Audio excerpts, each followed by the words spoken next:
C'est un Tripano meurtri, un Tripano triste, mais un Tripano digne qui s'apprête à rendre hommage à son fils, le ministre Gabriel Dodo Ndoké, décédé le 21 janvier dernier des suites d'une courte maladie.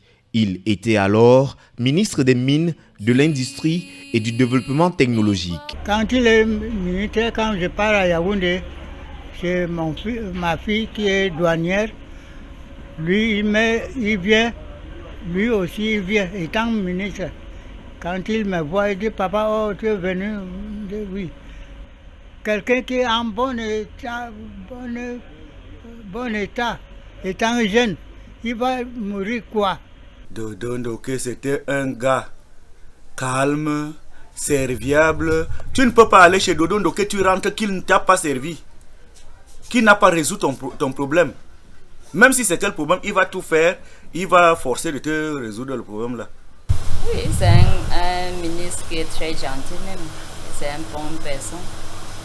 Il est gentil avec tout le monde. Il n'est jamais complet comme l'autre dirigeant, tu vois. Il vient souvent en cause, il donnait beaucoup de bons conseils. Il veut que tous les gens il faut faire bonnes choses. C'est que beaucoup de choses qu'il donnait conseil.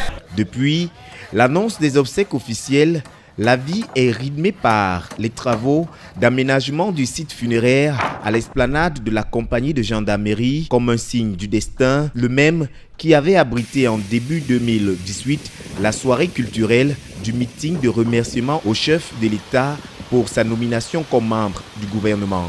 Dans la capitale Yaoundé, Berthe Moukié, voisine et belle-sœur du défunt, se souvient de la dernière soirée passée avec Gabi avant son décès.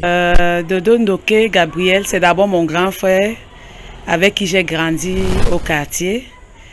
Ensuite, je me suis mariée à l'un de ses frères. Le deuil, je ne l'ai pas vraiment appris, mais je l'ai vécu. Je l'ai vécu en direct avec beaucoup de désolation. Se dire qu'il est parti et qu'il est parti pour le bon, ce n'est même pas encore envisageable, ce n'est même pas acceptable. Jusqu'à ce jour, j'arrive pas vraiment à me dire c'est vrai, c'est arrivé, qu'il est parti pour de bon. Je pense qu'il va falloir beaucoup de temps.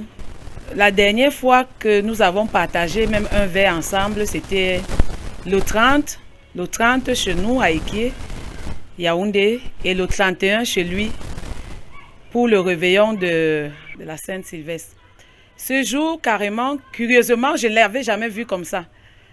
Je crois qu'on avait fait la messe d'action de grâce chez lui vers 18h. Ensuite, on a suivi le discours du président ensemble. Et après, on a fait le réveillon chez lui toute la soirée. On a chanté, on a dansé. Il était ému. Il était carrément incroyable en fait. Cette image de lui, c'est celui-là, c'est cette image-là qui restera gravée à jamais. À 48 heures du triste événement, le chef-lieu de la KDI a fait sa toilette. Les équipes du maire Oberlin Bélessa sont à pied d'œuvre.